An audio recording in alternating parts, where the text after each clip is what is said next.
गोरखपुर सदर की विधानसभा सीट, मुख्यमंत्री योगी आदित्यनाथ की अपनी सीट, जहां से 2022 का चुनाव जीत कर आए। जानकर आपको हैरानी होगी कि मुख्यमंत्री की अपनी विधानसभा में 30,000 से ज्यादा वोट फर्जी थे। सूत्र बताते हैं कि 2017 विधानसभा चुनाव की तुलना में 2022 विधानसभा चुनाव के दौरान लगभग 20 से 22,000 तक वोट हर विधानसभा में फर्जी थे। 2017 विधानसभा में समाजवादी पार्टी को 47 सीट मिली थी, लेकिन 2022 विधानसभा चुनाव में यह सीट 47 से बढ़कर 125 हो गई। 2017 में 325 सीट पाने वाली भाजपा 2022 में 275 पर सिमट गई। क्या भाजपा से नाराजगी थी या फर्जी वोट?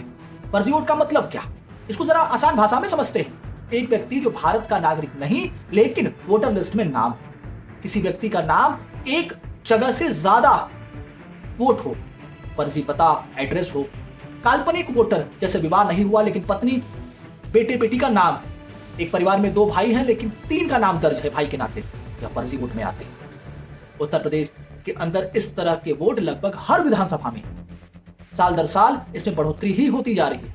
जहां 2 या उससे अधिक वोट है, यह ज्यादा परेशानी का सबब नहीं है। परेशानी का सबब यह है कि भारत का नागरिक नहीं फिर भी वोटर है, भारत का वोटर है, उस विधानसभा का वोटर है। ऐसे वोटर ही फर्जी पते पर रजिस्टर्ड होते हैं और काल्पनिक वोट इन्हीं को कहा जाता है। जिसके वोट 2 जगह है या उससे अधिक, वो किसी कारण से माइग्रेट कर गए, दूसरे स्थान पर चला गया, अब नए जगह पर उसका नाम है, जानकारी या समय के अभाव में वो कटवा नहीं पाया अपना नाम वोटर लिस्ट से, पर वो अपने करंट स्थान पर ही वोट कर रहा है, एक जगह वोट कर रहा है। लेकिन ये बाहरी रोहिंग्या टाइप लोग एक एजेंडे पर निर्वाचन में हिस्सा लेते हैं।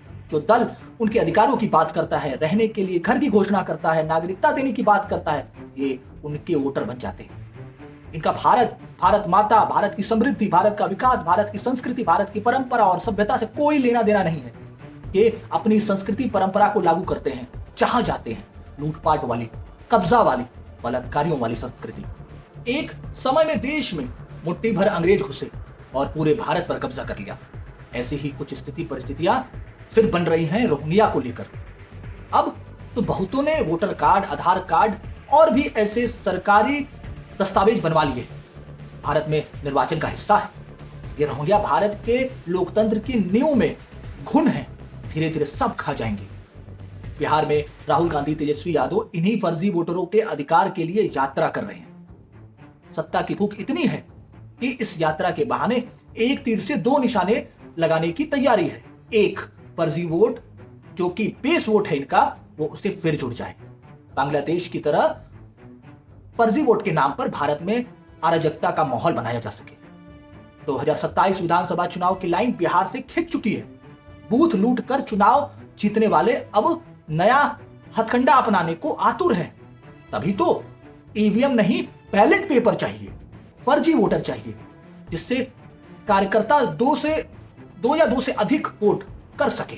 यह क्रोनोलॉजी देश के हर वोटर को समझने की जरूरत है, हर युवा को समझने की जरूरत है। फर्स्ट टाइम वोटर, नए बच्चों को आकलन करने की जरूरत है, जिसका चुनावी एजेंडा विकास, रोजगार, सुरक्षा, स्वास्थ्य, शिक्षा नहीं है। क्या यह केवल एक परिवार के सत्ता में आने की लड़ाई नहीं है? क्या राज्य के युवाओं के लिए कोई विजन मिशन है इनका, या केवल खुद मुख्यमंत्री बनना केवल? क्या फर्जी वोट से, रोहिंग्या वोट के जरिए बिहार, यूपी के युवाओं का हक नहीं मारा जाएगा? क्या ये वोट पाने के अधिकारी हैं? क्या ये सत्ता में आकर भारत की जनता का सुनेंगे या रोहिंग्या का सुनेंगे? आपके साथ विकास की योजना में तब रोहिंग्या भी उसका हकदार होगा। आपके हक को रोहिंग्या मारेगा। एक समय मुट्ठी भर अंग्रेज, जैसा मैंने पहले भी कहा, कि फिर देश पर कब्जा किया, आज इतिहास फिर दोहरा रहा है, या दोहराने जा रहा है कि मुट्ठी भर रोहिंग्या उसी ताक पर नजर गड़ाए बैठे हैं। आप सोचिए, विचार करिए, फिर अपने वोट का, मत का फैसला करिए।